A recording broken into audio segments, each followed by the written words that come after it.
मुंबई महानगरपालिकेच्या जुहू इथल्या बंगल्यावर पालिकेच्या वतीनं नोटीस बजावण्यात आलेली होती। त्या विरोधात नारायण राणेंनी आता कोर्टाचा दरवाजा ठोठावलाय। नारायण राणेंनी पालिकेविरोधात कोर्टात याचिका दाखल केली आहे। 15 दिवसांची नोटीस थांबवण्याची याचिका राणेंनी दाखल केली।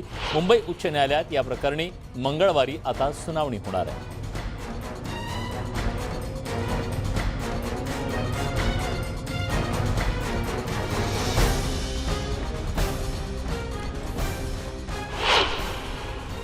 नोटीसला कायदेशीर उत्तर आमचं देण्याचं काम सुरू आहे ना, पण शेवटी जे काचेच्या घरामध्ये राहतात, जे दुसरी मातोश्री बांधतायत, त्यांचे पण सगळ्या गोष्टी अधिकृत आहेत का हे पण येणाऱ्या काळामध्ये दिसेल। दोन मागे पुढे एंट्री कशी लावलेल्या आहेत, वेगवेगळ्या काय केलेले आहेत, त्याचाही काही प्रेझेंटेशन आम्ही महाराष्ट्राच्या जनतेसमोर देणार। मग बघू महानगरपालिका ती तोडतो की नाही।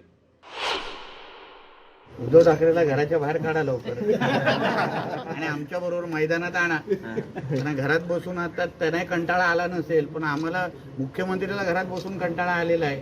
म्हणून आमचं म्हणणं आहे, जरा मैदानात या आणि आमच्याशी 2 हात करा, मर्दांसारखे लढा, नामर्दांसारखे आम्हाला नोटीसच पाठवू नका।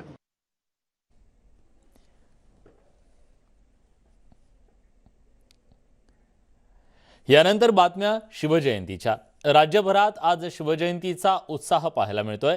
राज्यभरात शिवसेना आणि मनसेकडून विविध कार्यक्रमांचं आयोजन करण्यात आलंय। शिवजयंती निमित्तानं उद्धव ठाकरेंनी मुंबई विमानतळ इथल्या शिवरायांच्या पुतळ्याला अभिवादन केलं, तर पर्यावरण मंत्री आदित्य ठाकरेंनी देखील विधानभवन परिसरातल्या शिवरायांच्या पुतळ्याला पुष्पहार अर्पण केला। दुसरीकडे मुंबईत मनसेकडून कार्यक्रमाचं आयोजन करण्यात आलं। शिवाजी पार्कमध्ये मनसे अध्यक्ष राज ठाकरेंनी शिवाजी महाराजांना अभिवादन करून मनसैनिकांना शपथ दिली, तर अमित ठाकरेंनी देखील किल्ले शिवनेरीवर जाऊन शिवाजी महाराजांच्या प्रतिमेला दुग्धाभिषेक केला।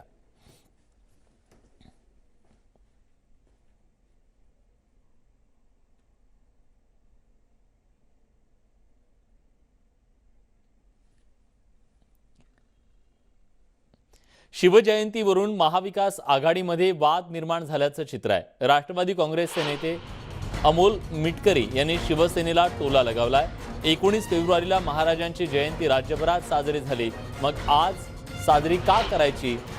तिथीचं फॅड कुठून काढलं? राजकारण सुरू असल्याचा टोलाही त्यांनी लगावलेला आहे। तर शिवजयंती एकदा साजरी करावी, पण जर तिथीनुसार पण केली तर कुणाला आक्षेप असायला नको, असं प्रत्युत्तर शिवसेनेचे नेते आमदार अंबादास दानवेंनी दिलं।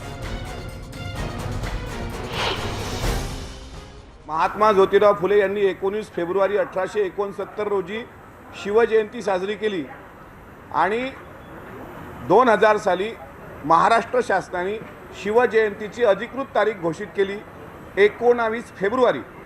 शिवजयंती साजरी झाली पाहिजे का? मी म्हणतो ती रोज साजरी झाली पाहिजे, पण छत्रपती शिवाजी महाराजांच्या जयंतीचा परत तिथीचा वाद उखरायचा आणि मुंबई महानगरपालिका डोळ्यासमोर ठेवून शिवजयंतीच्या नावाखाली राजकारण करायचं, हे धंदे आता महाराष्ट्रात बंद झाले पाहिजे, अशी सर्व तरुणांची इच्छा आहे। छत्रपती शिवाजी महाराजांची जयंती रोज साजरी केली पाहिजे, एवढे छत्रपती शिवाजी महाराज पूजनीय आहे।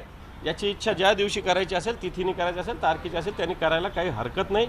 मी संभाजीनगरातून ही मागणी केली होती सरकारला आणि पुन्हा वारंवार करणार आहे की एकच तिथी असावी, एकच तारीख असावी आणि 19 फेब्रुवारी सुद्धा जनता मान्य करते, काही हरकत नाही। परंतु जर कोणी फाल्गुन वद्य तृतीयाला जर शिवजयंती करत असेल तर त्याला विरोध करण्याचं काही कारण नाही।